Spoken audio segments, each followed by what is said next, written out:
Halo pemirsa, jumpa lagi dengan saya Argo Pratomo Nugroho.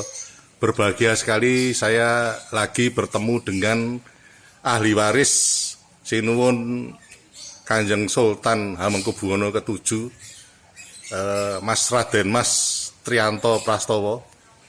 Saya langsung saja akan bertanya juga tentang tanah ingsun pribadi. Selamat berjumpa Mas. Selamat berjumpa. Mas Triyanto Prastowo, ya jumpa lagi Mas. Ini karena animo masyarakat sangat besar ingin tahu, makanya saya mendatangi Mas Tri lagi ini.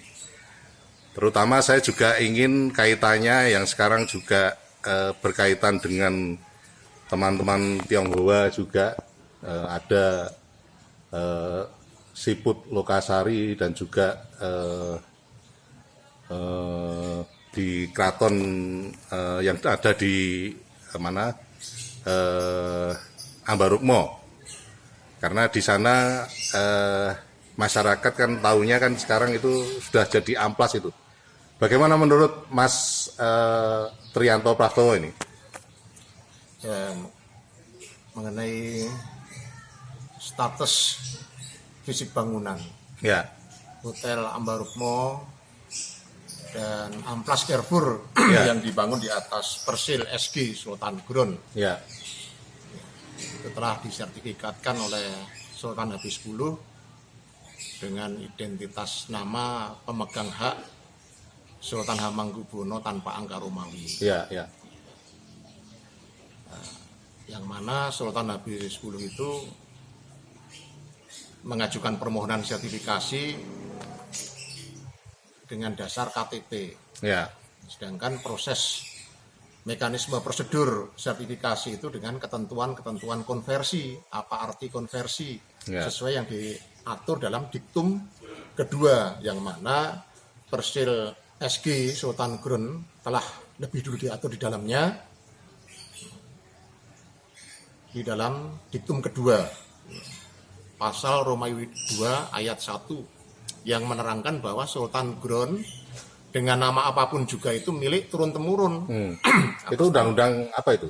Undang-Undang Republik Indonesia nomor 5 tahun 1960. Oh, tentang undang pokok agraria itu ya? Tentang dasar-dasar pokok agraria Ya, ya, UPA ya. secara nasional, Ya, itu ya. sebagai hukum nasional, hukum positif, ya, yang mana sekali lagi saya sampaikan kepada saudara Siput bahwa apa yang saudara nyatakan ya, bahwa Sultan Gron yang diatur dalam surat Undang-Undang Risbat Kasultanan nomor 16 tahun 1918 itu dinyatakan sudah dicabut oleh Perda DIY nomor 3 tahun 1984. Saya perlu tanya dulu, Perda DIY nomor 3 tahun 1984 itu yang menandatangani siapa?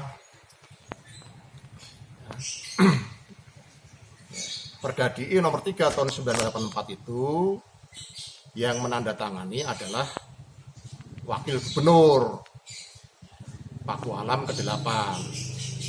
Saya tanya dulu, surat undang-undang dengan Perda DIY itu hubungannya apa? Kenapa bisa dicabut dengan Perda?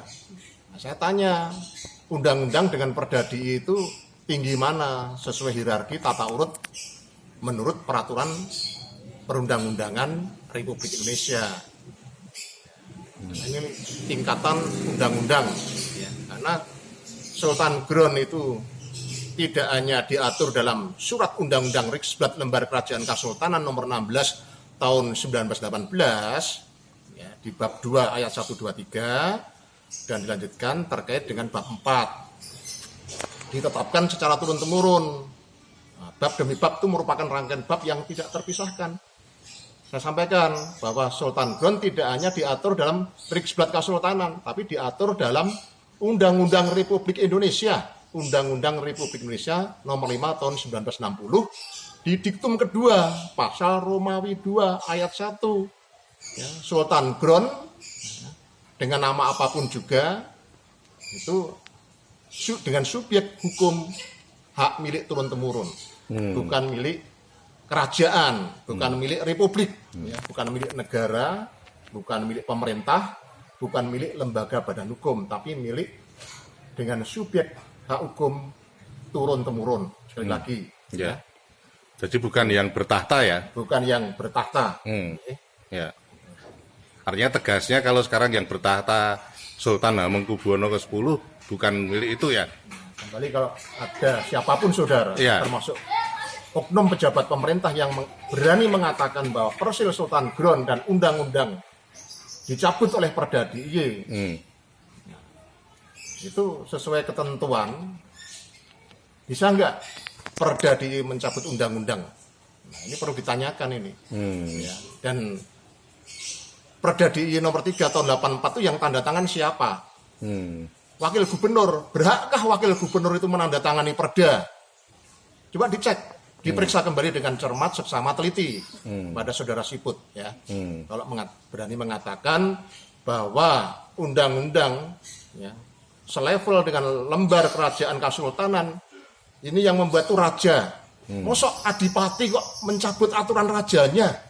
Ya, apalagi sultan-sultan penerus pelanjut yang berikutnya, sultan-sultan yang berikutnya berani mencabut pernyataan-pernyataan, keterangan-keterangan yang dinyatakan oleh para pendahulu sultan di dalam Riksblad, yang dinyatakan dengan ketentuan bahwa Riksblad itu adalah undang-undang yang berlaku mengikat sebagai lex specialis, ketentuan-ketentuan khusus, ya. Undang-undang yang sudah dinyatakan sebagai ketentuan-ketentuan khusus, lex spesialis, bukan leg generalis. Nah, leg generalis undang-undang keistimewaan DIY dalam satu undang-undang itu mengatur ada 5 keistimewaan, itu bukan sebagai leg spesialis. Dalam satu undang-undang yang dinyatakan leg spesialis, dalam satu undang-undang itu mengatur satu permasalahan pertahanan pertahanan saja, ya. Tidak lebih, hanya dalam satu undang-undang mengatur satu bidang pokok bahasan. Dan itu sudah diatur dalam Undang-Undang Pokok Agraria ya. Ya. Tahun Nggak 60 bisa. itu ya. Nah, gimana Undang-Undang Republik Indonesia dengan Perda DIY nomor 3 tahun 84 yang apalagi yang menandatangani itu wakil gubernur. Ini yang perlu diperiksa kembali oleh saudara Siput yang berani mengatakan bahwa Riksblad itu sudah dicabut oleh gubernur karena wakil gubernur mengatasnamakan gubernur, ya kan, menandatangani perda itu sudah sesuai dengan ketentuan, ya. Siapa yang berhak menandatangani perda itu? Wakil gubernur atau gubernurnya? Ya. Ya. Kalau undang-undang yang berhak menandatangani itu presiden atau wakil presiden yang berhak menandatangani undang-undang itu. Ya. Nah, ini undang-undang negara kerajaan itu yang menandatangani sultan selaku raja, yaitu Sultan HB7. Ya. Sultan-sultan berikutnya pun tidak boleh mencabut, menghapus, meniadakan undang-undang yang dibuat oleh para pendahulu sultan. Termasuk yang bertahta sekarang. Termasuk yang bertata sekarang. Oh ya. Oke, sampai di situ dulu Mas Tri. Nanti lain kali saya tadi sudah menyinggung akan bertanya juga soal keraton yang ada di Ambarukmo itu nanti. Yang kedepannya lagi ya. Ini karena keterbatasan waktu Mas. Terima kasih Mas Tri. Nah pemirsa, akhirnya saya Argo Pratomo Nugroho terima kasih atas perhatian Anda.